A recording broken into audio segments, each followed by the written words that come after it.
우리 이 찬양에 우리 모두가 큰 은혜로 나아갈 줄 믿습니다. 아멘.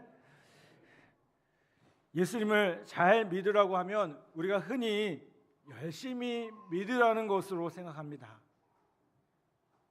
물론 열심히 믿는 것도 참 중요합니다. 그런데 열심히 믿는 것보다 더 중요한 게 무엇이냐면 바르게 믿는 겁니다. 유대인은 하나님을 섬기는 열심히 대단한 민족이었습니다. 그런데 그 유대인들이 예수님을 부인하고 배척합니다. 그 이유가 무엇이겠습니까? 그들이 바른 복음을 몰랐기 때문에 그렇습니다. 로마서 10장 2절에 보면 이렇게 말씀합니다. 내가 증언하노니 그들이 하나님께 열심히 있으나 올바른 지식을 따른 것이 아니니라 라고 말씀합니다. 예수님을 믿어도 열심히만 믿지 바른 복음을 알지 못한다면 유대인처럼 될 수 있다는 겁니다. 하나님은 유대인들에게 율법을 주셨습니다. 이 말은 하나님께 나오려면 어떤 의를 가지고 나와야 하는지 하나님께서 유대인들에게 가르쳐 주셨다는 거예요.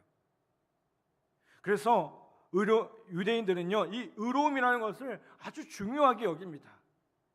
하나님께 나아가려면 반드시 의로워야 한다는 것을 알았고, 그렇기 때문에 율법을 잘 지켜서 의로워지려고 애를 썼습니다. 반면에 이방인들은 하나님의 율법을 알지 못했기 때문에 겨우 양심 수준의 의로움을 가지고 있었어요. 그 양심조차 중요한 기준이 되지 못해서 그들은 이기심과 욕심으로 살았고, 그러면서도 그것이 죄인 줄 모르고 살아왔다는 겁니다. 그런데 하나님께서 우리가 율법을 지켜서 의로워질 수 없음을 아시고요, 믿음으로 의로워지는 길을 열어주셨습니다. 율법이 아닌 그분을 믿기만 하면 하나님의 의를 힘입게 되는 예수 그리스도 그 십자가의 복음을 우리에게 주신 것입니다. 그래서 우리는 이것을 뭐라고 합니까? 은혜라고 합니다. 그러자 상황이 완전히 바뀌게 됩니다. 하나님의 의를 모르던 이방인들은 예수 그리스도의 십자가의 복음을 기쁨으로 받아들이고 예수님을 믿음으로 의롭다움을 받는 구원의 은혜를 받게 됩니다. 누리게 됩니다. 그런데 30절에 보니까요, 문제가 생깁니다. 이렇게 말씀하죠. 의를 따르지 아니한 이방인들이 의를 얻었으니 곧 믿음에서 난 의요라고 말씀해요. 문제는 누구였을까요? 유대인들이었어요. 그들은 믿음으로 얻는 하나님의 의를 거부하고 율법을 고집했습니다. 그래서 어떻게 했어요? 예수 그리스도를 거부했다는 거예요. 여러분, 우리는 예수 그리스도를 구원의 반석이라고 말을 합니다. 아멘? 그 말은 예수 그리스도께서 흔들림 없이 확실한 우리의 구원이 되신다는 거예요. 한번 따라서 봅시다. 예수 그리스도께서 흔들림 없이 확실한 우리의 구원이 되십니다. 아멘. 누가 우리의 구원이 되세요? 네, 예수 그리스도. 그런데 구원의 반석이신 예수 그리스도께서는 유대인들에게 오히려 걸림돌이 되고 맙니다. 왜요? 이 유대인들에게는 믿음이 없었습니다. 그래서 믿음으로 의롭다함을 받는 이 은혜의 복음에 대해서 거절하게 됩니다. 여러분, 유대인들처럼 율법을 지켜서 의로워지려고 하는 사람들을 가리켜서 뭐라고 하냐면 율법주의자라고 합니다. 모든 종교가 근본적으로 보면요, 율법주의적인 성격을 가지고 있어요. 왜요? 계명을 지켜서 뭔가 구원을 얻고자 하잖아요. 뭔가 말씀을 지켜서 구원을 얻고자 하잖아요. 이게 종교적인 특성이기 때문에 그래요. 그렇기 때문에 예수 믿는 것은 종교가 아니라 복음이라고 합니다. 왜요? 예수 믿는 것은요, 율법을 지켜서 뭔가 말씀을 잘 지켜서 의롭다함을 얻어지는 것이 아니라 예수님이 이루신 십자가의 복음을 믿어서 구원받는 것이기 때문에 그래요. 그런데 여러분, 예수님을 믿는 이들 안에도요, 이 율법주의적인 신앙에 빠져 있는 사람들이 있어요. 은혜 생활이 아니라, 복음으로 살아가는 것이 아니라 어떻게 살아갈까요? 종교 생활해요. 제가 군대 와서 들었던 말 중에 가장 어색했던 말 가운데 한 가지 뭐냐면, 군대에서 이 예배를 뭐라고 하냐면 종교 행사라고 해요. 그 말이 너무 어색했어요. 처음에 듣는데 이게 뭐지? 여러분, 우리가 예배를요 종교 행사처럼 하고 있어요. 잘못하면. 율법주의자들은 전형적으로 신앙생활을 열심히 하고, 그래서 하나님께서 우리를 사랑하시고 축복하신다고 믿었어요. 아마 여러분 중에서도 이 생각에 동의하신 분도 계실지 모르겠어요. 열심히 신앙생활하는 게 뭐가 나쁘지? 열심히 신앙생활하면 하나님 기뻐하시는 거 아니야? 혼란스러울 수도 있어요. 자, 제 말을 잘 들어보세요. 아들과 종이 있습니다. 누구하고 누가 있다고요? 아들과 종이요. 이 아들과 종 중에 누가 집안일을 더 열심히 할까요? 네, 잘 모르시겠어요? 종이 더 열심히 해요. 왜요? 종이 열심히 하는 이유가 뭐예요? 그 밑바탕에는 두려움이 있어요. 언제나 주인의 눈치를 보면서 긴장합니다. 일을 잘하면 좋은 평가를 받지만 일을 잘못하면 나쁜 대우를 받으리라고 생각하기 때문에 그래요. 이게 종의 모습이잖아요.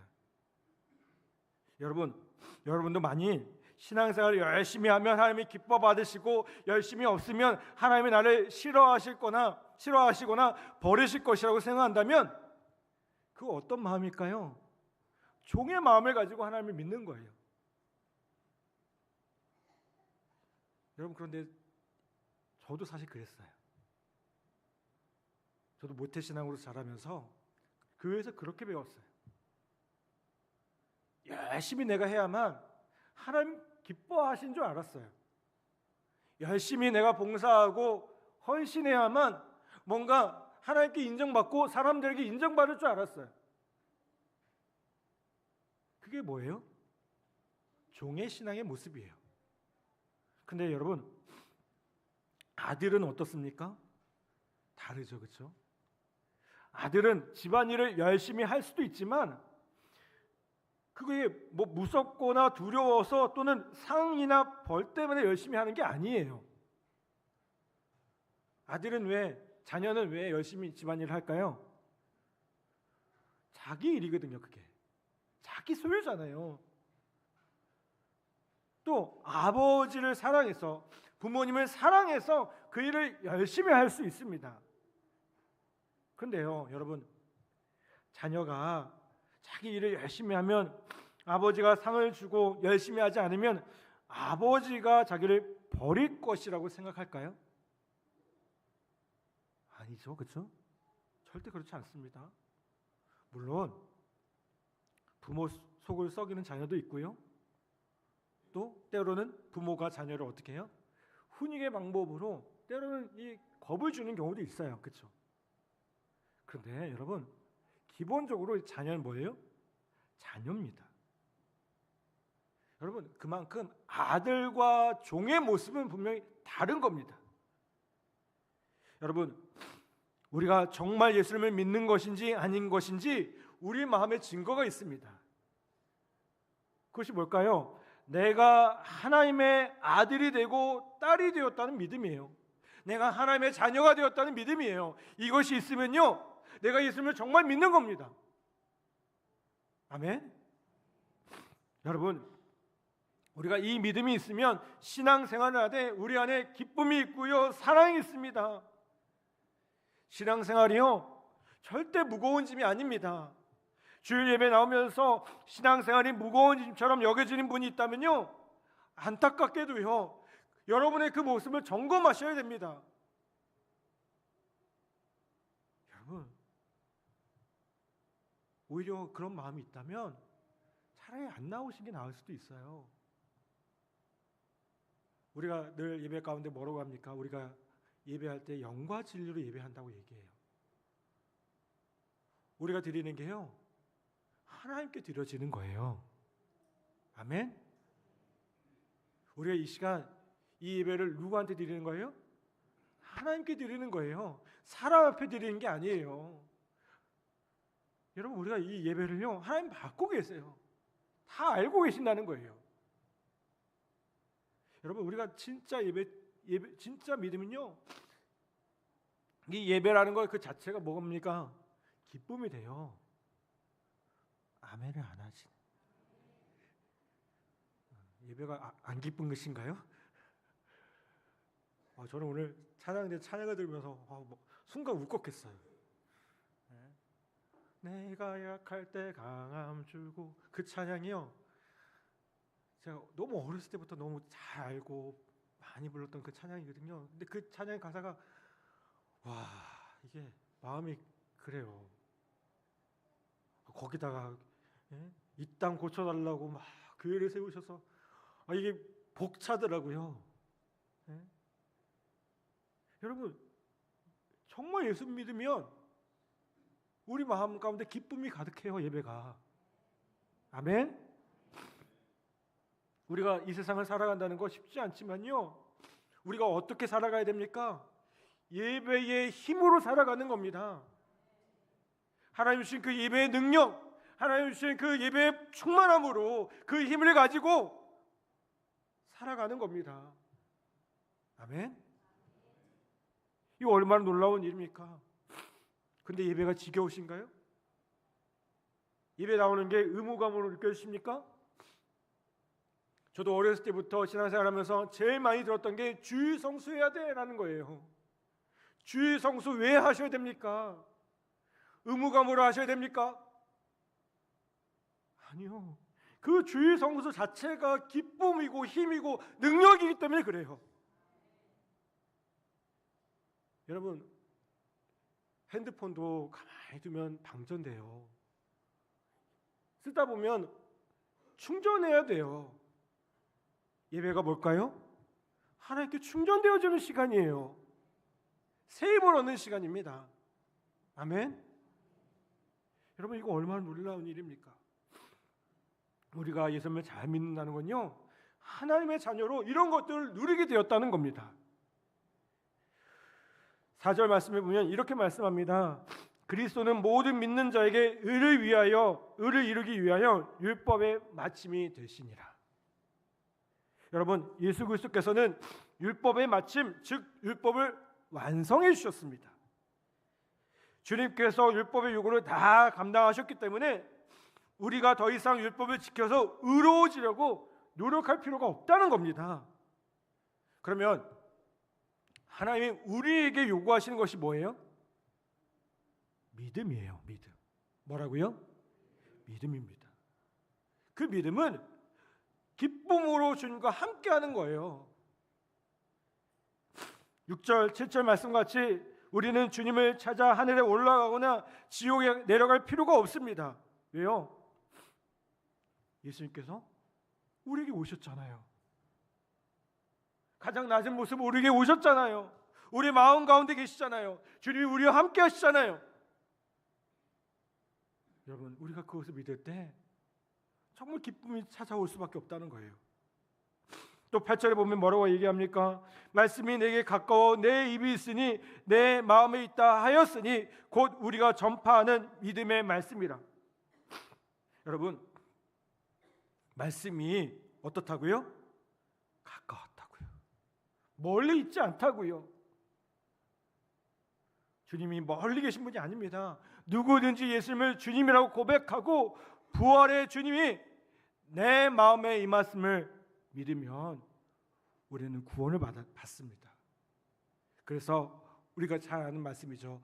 9절 10절 말씀. 자, 여러분도 한번 봉독해 주시기 바랍니다. 9절 10절 말씀 시작.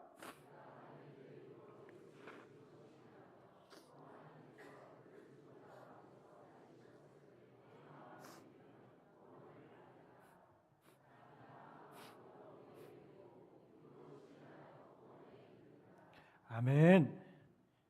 여러분, 구원받는다는 게요, 앞으로 천국에 간다는 의미만을 갖고 있는 게 아닙니다. 물론 그것도 중요하죠.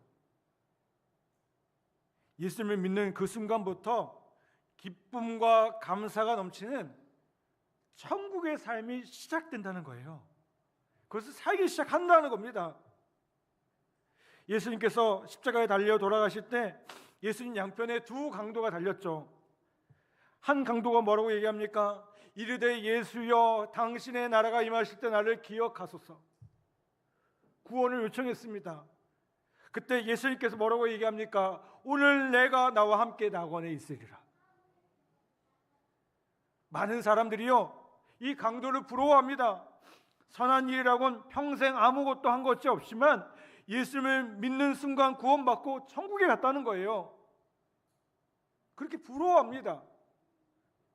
그래서 예수 믿으라고 하면 그때 가서 믿겠다고 얘기하는 분도 계셔요. 근데 여러분, 지금 우리도 마찬가지예요.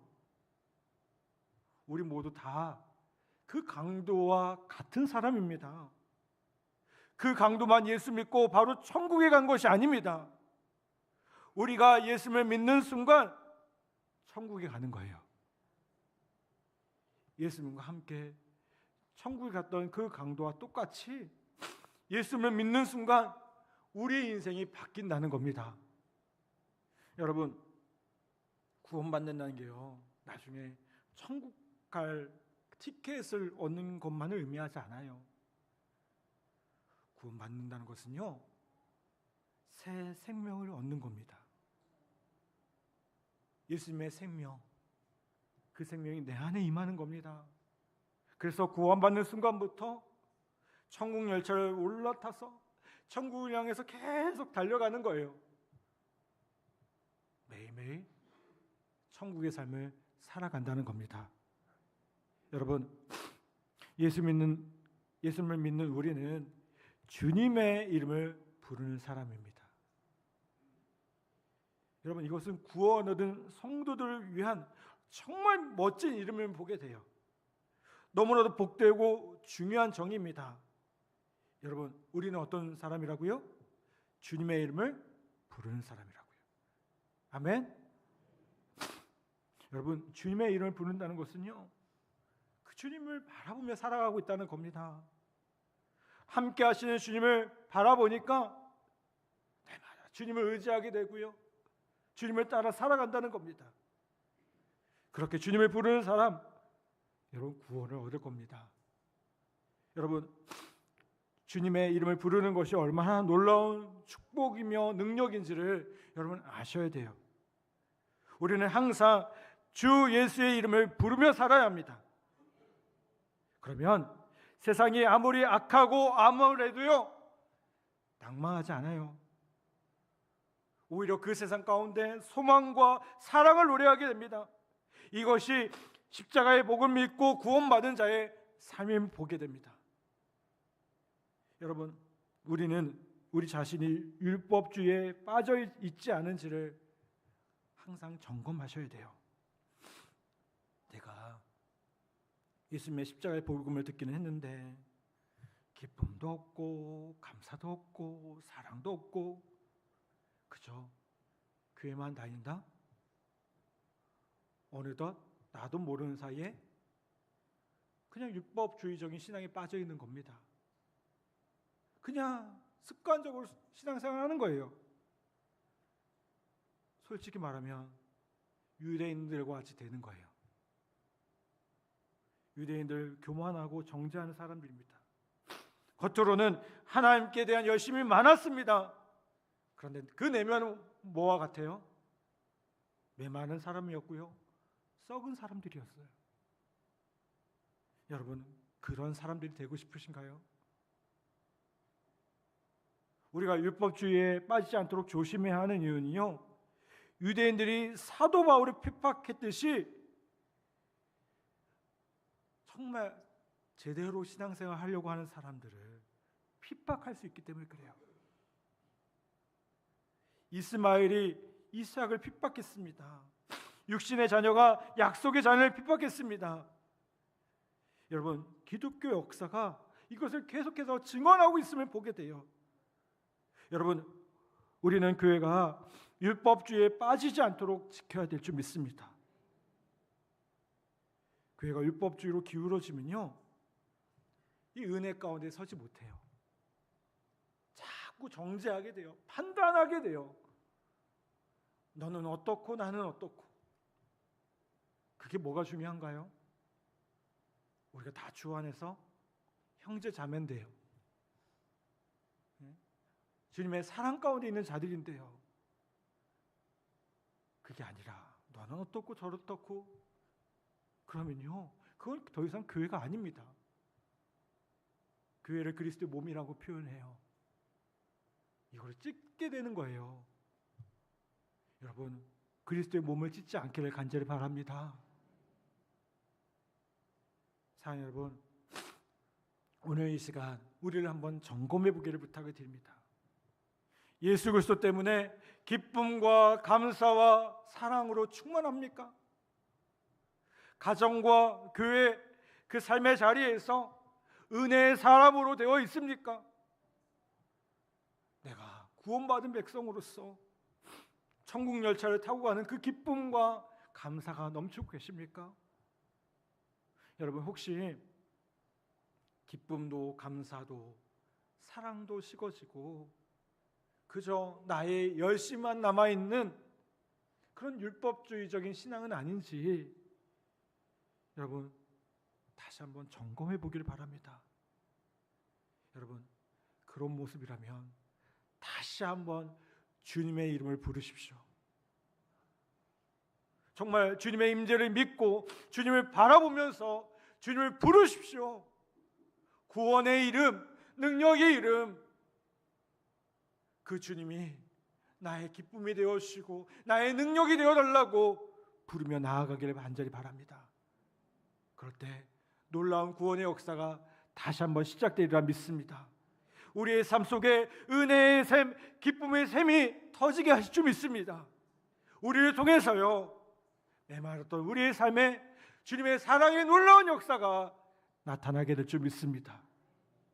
오늘 종교생활, 율법생활에서 벗어나서 주님을 바라보며 구원의 삶으로 나아가는 우리 모든 성도들 다 되시기를 주님의 이름으로 간절히 축복합니다. 그 놀라운 은혜가 우리의 삶 가운데 가득하기를 간절히 축원합니다. 이 시간 우리 말씀을 생각하며 우리 함께 찬양